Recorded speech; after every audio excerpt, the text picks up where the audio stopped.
ხელახ მოყავაში. Ქონდა შეხება ბავშვობიდან საქონელთან, მესმოდა რაღაცეები. სახლში ხშირად მარტო ვიყავი, დედა მუშაობდა, მამა მუშაობდა და მე ულდი ხოლმე საქონელს და ისე გამოვიდა, რომ შემიყვარდა ეს სპეციალობა.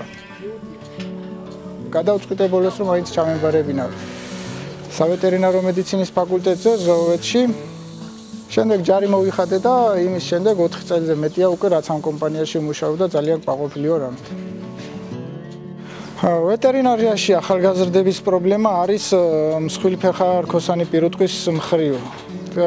ჩემი კურსელების სადღაც 90% ყველა ვეტერინარიის მხრივ მუშაობს, მაგრამ არიან წვრილ ცხოველებზე, ძაღლი, კატა და ეს. არის დაავადებები, რომელიც მოსახლეობამ თუნდაც რომ არ იცის ამ დაავადების შესახებ, შეიძლება იცოდეს, მაგრამ კურნალობა არ იცის მისი მიდგომები. ასევე რამე თუნდაც ალპურ საძოვრებზე ტრამვული დაზიანების შემთხვევაში პირველადი დახმარების გაწევა შეიძლება გასწიოს, მაგრამ როგორც ასეთი პირუტყვი გადაარჩინოს მასეთ რაღაცას არ ამგონია რომ მოსახლეობამ შეძლოს.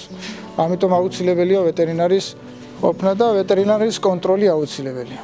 მომავალ ვეტერინარებს ვისაც სურვილი აქვს რომ გახდნენ ვეტერინარი, აუცილებლად ურჩიო რომ ისწავლონ ძალიან კარგად. თეორიული სწავლება რაც არის, მაგრამ ამავდროულად ძალიან აუცილებელია პრაქტიკული მეცადინეობები. მე რაც ვისწავლე ამ 5 წლის განმავლობაში თეორიულად, შემიძლია ვთქვა, რომ ალბათ 100 იმდენი ვისწავლე პრაქტიკულად. მიიღო ცოდნა.